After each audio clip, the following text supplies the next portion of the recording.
Let's see what's going on with this problem. It asks us to differentiate. Okay, it looks like we're gonna have to use not chain rule. Looks like we're gonna have to use the quotient rule, and we're also gonna have to use the idea of sum and difference, but that's not that big a deal. Okay, so for the quotient rule, we have to take the derivative of the top times the bottom minus the top times the derivative of the bottom, and then we square the bottom.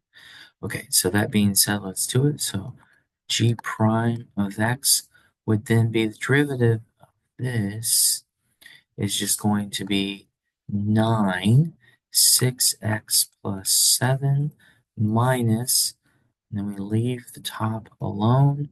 We take the derivative of the bottom, which is just going to be a 6. And we leave the bottom alone, but then we just square it. Okay, so that's not so bad. And then the hardest part is to not forget about this part. So that's going to be plus 3x squared. Looks good. All right. Now, hardest part about this problem is probably the algebra. It's most likely not even the calculus part. So we just have to distribute and combine like terms where we can.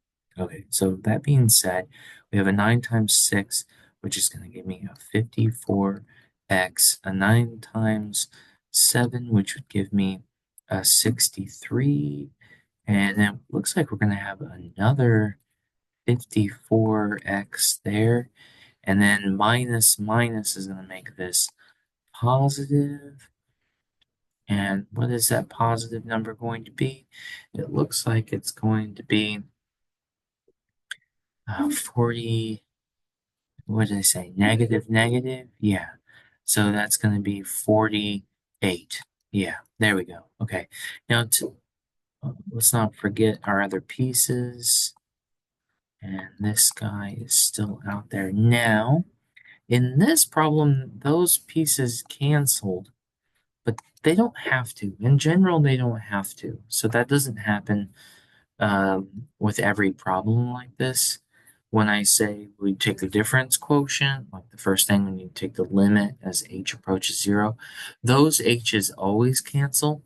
These don't always, they don't have to cancel. I'll just leave it at that. They don't have to. They didn't this particular problem, but they don't have to.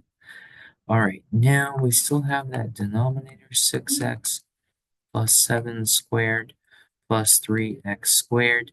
And then we have 63 and 48. And that's going to give me what looks like 11 to me. And then we have another 11. So we have 1, 11. And I think that's the answer. Okay, so I hope that helped.